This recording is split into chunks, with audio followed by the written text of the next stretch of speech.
Hello दोस्तों, स्वागत है आज की एक नई और दमदार वीडियो में। चलिए आज हम आपको मानव हृदय की जो क्रिया विधि है और आंतरिक संरचना को सब कुछ समझा देते हैं। जी हाँ दोस्तों, ये एग्जाम में आता है तो दीर्घ उत्तरीय प्रश्न में आता है और वहाँ पर कह दिया जाता है कि मानव हृदय की आंतरिक संरचना तथा कार्य विधि का सचित्र वर्णन कीजिए, जिससे आपको 7 अंक मिलते हैं। ठीक है, क्या कह दिया जाता है?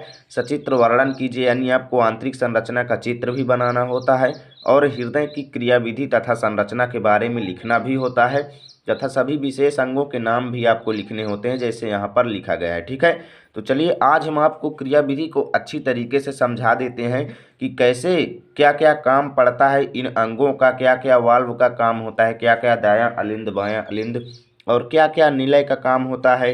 हृदय का कनेक्शन कहाँ से कहाँ तक होता है, कहाँ से कहाँ तक ये रुधिर को पंप करता है और ये कैसे कार्य करता है ताकि हम लोग जीवित रहते हैं। ठीक है, तो पूरी चीज़ें आपको बताएंगे। और देखिए, इससे पहले आपको बता दें, यह जो होता है ये हमारे एक मुट्ठी के आकार का होता है, यानी मानव हृदय के ये मुट्ठी के आकार का ये हृदय जो है ये होता है। और इसकी जो संरचना है ये 4 कोष्ठों में बटी होती है। यहाँ पर देखें तो ये 1 कोष्ठ, 2 कोष्ठ, 3 कोष्ठ और 4 कोष्ठ। ठीक है, और देखिए ये जो ये कोष्ठ होता है ये दायां अलिंद कहलाता है और ये जो कोष्ठ है दोस्तों ये बायां अलिंद कहलाता है और ये जो कोष्ठ है ये बायां निलय कहलाता है और ये जो कोष्ठ है ये दायां निलय कहलाता है। ठीक है, टोटल 4 कोष्ठों में 1, 2 और 3, 4। ये आपसे बहुविकल्पीय में भी पूछ सकता है कि मानव हृदय कितने कोष्ठों में बटा होता है, तब आपको वहाँ पर 4 ही सिलेक्ट करना है। ठीक है, 4 कोष्ठों में बटा होता है, एक दायां अलिंद, एक दायां निलय और एक बायां अलिंद, एक बायां निलय। ठीक है, और इनका कार्य क्या होता है ये सब कुछ देखना है। और कभी कभी ये पूछ लेता है कि फुफ्फुस शिराओं, यानी फुफ्फुस शिराओं का कार्य क्या है, फुफ्फुस धमनियों का कार्य क्या है तथा धमनियों से कैसा रक्त बहता है, शिराओं से कैसा रक्त बहता है। तो देखिए, धमनियां जो होती हैं उनसे क्या होता है कि शुद्ध रक्त बहता है, लेकिन इतना ध्यान दीजिएगा, धमनियों से शुद्ध रक्त बहता है, लेकिन हमेशा जो फुफ्फुस धमनियां होंगी, कौन, जो फुफ्फुस धमनियां होंगी उनसे अशुद्ध रक्त बहता है। ठीक है, यहाँ पर ये जो फुफ्फुस धमनियां हैं इनसे अशुद्ध रक्त बहता है। इसी तरीके से कोई पूछे शिराओं से क्या बहता है, तो शिराओं से अशुद्ध रुधिर बहता है, लेकिन जो जो महाशिरा होते हैं, यानी जो फुफ्फुस शिराएं, सॉरी, जो फुफ्फुस शिराएं होते हैं उनसे क्या होता है, शुद्ध रुधिर बहता है। ध्यान दीजिएगा, यानी कि सभी शिराओं से अशुद्ध रुधिर बहता है, जबकि जो फुफ्फुस शिरा होते हैं उनसे शुद्ध रुधिर बहता है। इसी तरीके से सभी धमनियों से शुद्ध रुधिर बहता है, लेकिन जो फुफ्फुस धमनियां होती हैं उनसे अशुद्ध रुधिर बहता है। ठीक है, तो इतना आपको ध्यान देना है, यानी जहाँ पर फुफ्फुस लगा हो वहाँ पर उल्टा हो जाता है। जैसे फुफ्फुस शिरा, यानी सब शिरा जो होते हैं वो अशुद्ध रुधिर को ले जाते हैं, जबकि फुफ्फुस शिरा जो होता है वो शुद्ध रुधिर को ले जाता है। इसी तरीके से सभी धमनियां जो हैं ये क्या काम करती हैं, ये सभी शुद्ध रुधिर को ले जाती हैं, लेकिन यहाँ पर क्या होता है, ये अशुद्ध रुधिर को ले जाती हैं। ठीक है, तो फुफ्फुस धमनियों से ये हमेशा ध्यान रखना है। और देखिए दोस्तों, जो यहाँ पर ये वाल्व लगे होते हैं, जैसे यहाँ पर देखें तो बायां अलिंद में ये वाल्व, 2 वाल्व लगे हुए हैं और यहाँ पर भी एक ये वाल्व और एक ये वाल्व लगे हुए हैं। ठीक है, ये क्या करते हैं, रक्त को रोकने का काम करते हैं। और कैसे रोकते हैं देखिएगा। और यहाँ पर जब क्या होता है, बायां अलिंद में जब फुफ्फुस शिरा द्वारा, आप यहाँ पर देखें तो ये जो लाल से रंगा हुआ है, ये जो लाल रंग से भरा हुआ है, ये बायां अलिंद और बायां निलय, ये शुद्ध रुधिर है और ये जो नीले रंग से भरा हुआ है ये अशुद्ध रुधिर है। ठीक है दोस्तों, ये क्या है, अशुद्ध रुधिर है जो नीले कलर से है। इसमें क्या है कि कार्बन डाइऑक्साइड मिला हुआ है और ये जो है दोस्तों इसमें ऑक्सीजन मिला हुआ है। ठीक है, ये हृदय का क्या काम है कि ये इसके अंदर जो खून होता है वो क्या काम करता है कि ऑक्सीजन और कार्बन डाइऑक्साइड दोनों का पंपिंग करता है। और जो ऑक्सीजन युक्त रुधिर होता है उसको हमारे पूरे शरीर में पंप करता है और जो कार्बन डाइऑक्साइड युक्त रुधिर होता है उसको ये फेफड़े में पंप करता है। फेफड़े को ही फुफ्फुस कहा जाता है। ठीक है, और ये जो फेफड़े में पंपिंग करता है तो वहाँ पर फेफड़े से वो रुधिर जो है वहाँ पर उसका कार्बन डाइऑक्साइड निकाल करके उसमें ऑक्सीजन को मिक्स कर दिया जाता है और फिर फुफ्फुस शिराओं के द्वारा उसको यहाँ पर बायां अलिंद में शुद्ध करके भेज दिया जाता है और फिर वो बायां अलिंद में आकर के नीचे बाएं निलय में जाता है और बाएं निलय से पूरे शरीर में फिर वो पंपिंग कर दिया जाता है। और जब वो फिर पूरे शरीर से दूषित हो जाता है तब वो क्या करता है, निचले भाग से इस शिरा के द्वारा आता है और शरीर के ऊपरी भाग में जो दूषित होता है वो इस सिरे से आता है। दोनों दूषित खून आकर के यहाँ पर एकत्रित हो जाते हैं और यहाँ से नीचे आते हैं, और नीचे आकर के कहाँ जाते हैं दोस्तों, नीचे आकर के वो चले जाते हैं सीधा यहाँ पर देखिए क्या करते हैं, फुफ्फुस धमनियों के द्वारा ये सीधे फेफड़े में चला जाता है।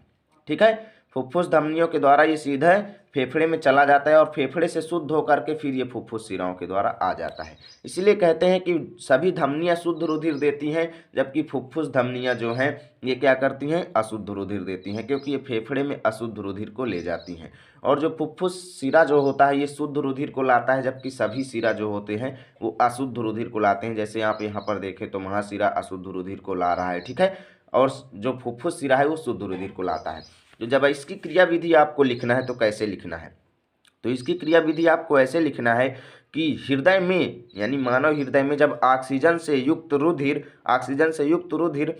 फेफड़े से यानी फुफ्फुस से हृदय में यानी फुफ्फुस से फुफ्फुस शिराओं के द्वारा, कैसे लिखना है, फुफ्फुस से फुफ्फुस शिराओं के द्वारा हमारे बाएं अलिंद में आता है। और ध्यान दीजिए ये जो फुफ्फुस है इसी को फेफड़ा कहते हैं, ठीक है।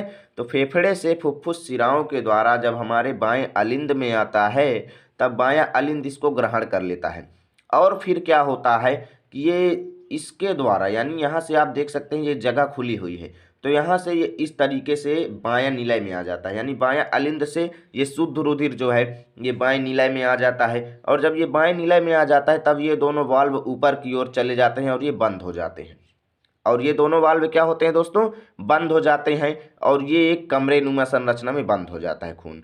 अब क्या होता है कि इसका ये सिरा जो है जब ये दाब मारता है दोस्तों तो ये दोनों वाल्व तो बंद होते हैं, क्योंकि अंदर रुधिर आ जाता है। जब रुधिर दबाव डालता है तो ये दोनों वाल्व बंद हो जाते हैं। और जब ये पूरा इसका ये पोर्शन जो है ये तेजी से संकुचित होता है यानी सिकुड़ता है तेजी से, तब क्या होता है दोस्तों, ये जो शुद्ध रुधिर होता है ये इस रास्ते से जाता है और ये दोनों वाल्व खुले रहते हैं, आप देख सकते हैं, ठीक है। जब ये एक बार पंपिंग मारता है तो ये जो शुद्ध रुधिर होता है वो यहाँ से चढ़ करके यहाँ पर चला आता है, और ये जब रुधिर नीचे ना उतरने पाए इसके लिए ये दोनों वाल्व, जब रुधिर नीचे उतरता है तब ये दोनों वाल्व बंद हो जाते हैं, क्योंकि ये उल्टी दिशा में हो जाते हैं। इस तरह दबाव मारेगा तो ये खुलेंगे ही, लेकिन जब ऊपर से आएगा तो ये दोनों टच हो जाते हैं, जिससे खून ऊपर से फिर नीचे नहीं आ पाता। यानी जो रुधिर यहाँ पर चढ़ जाता है वो सीधे आगे चला जाता है महाधमनी के द्वारा। यहाँ पर क्या होता है, शुद्ध रुधिर शरीर के भागों में जो है वो पंप कर दिया जाता है, वो वापस नहीं आ पाता, क्योंकि ये वाल्व लगे हुए हैं, ये वापस लौटने नहीं देते हैं। और जब ये फिर से पंप करता है तो फिर से जो बचा कुचा होता है वो फिर से यहाँ से जा करके पूरे शरीर में पंप हो जाता है, ठीक है। तो इन दोनों वाल्व का काम आपको पता हो गया होगा कि वाल्व जो होते हैं वो रुधिर को दोबारा बायां निलय में आने से रोकते हैं, ठीक है। और ये वाल्व जो होते हैं ये बायां अलिंद में जाने से रोकते हैं, ये बंद हो जाते हैं ताकि ये खून जो है ये दोबारा बायां अलिंद में ना जा पाए, ठीक है। और ये वाल्व खुले रहते हैं जिससे ये पूरे शरीर में पंप हो जाता है। अब क्या होता है, ये पूरे शरीर में जाता है, सभी क्रियाओं में यूज किया जाता है। और जब दूषित हो जाता है तब ये क्या करता है, महाशिराओं के द्वारा और ऊपरी तरफ से यानी शरीर के ऊपरी भागों का जो दूषित खून होता है वो ये ऊपरी भाग के महाशिरे से, और निचले भाग का दूषित खून निचले भाग के महाशिरा से, दोनों से आकर के यहाँ पर चला आता है, ठीक है। अब इससे क्या होता है कि ये जो दायां अलिंद है ये इसको पूरा ग्रहण कर लेता है, और इस समय ये जो वाल्व है इसकी मदद से ये नीचे आ जाता है खून। अभी देख सकते हैं जब इसमें ऊपर से दबाव पड़ेगा तब ये वाल्व बंद नहीं होंगे, ये खुले रहेंगे, इसके अंदर आ जाएगा। जब अंदर से खून दबाव डालेगा तब ये दोनों वाल्व बंद हो जाते हैं, ताकि ये जो रक्त है ये दोबारा दाएं अलिंद में ना जा पाए। जो दूषित खून है, ध्यान दीजिए, ये नीला खून दूषित है और ये लाल खून शुद्ध है, ठीक है। और यहाँ से आकर के ये इसमें प्रवाहित हो जाता है दाएं निलय में, और ये दोनों बंद हो जाते हैं।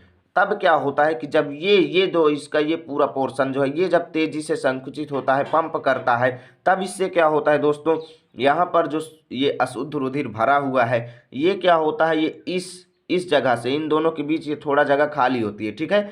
इस जगह से ये क्या करता है, फेफड़े में चला जाता है, कुछ इस तरीके से बाएं फेफड़े में और ये दाएं फेफड़े में, दोनों जगह चला जाता है। और ये जो वापस है ये वापस नहीं आ पाता, क्योंकि ये दोनों वाल्व फिर टच हो जाते हैं, जिससे खून ऊपर ही रहता है, दोबारा दाएं निलय में नहीं आ पाता।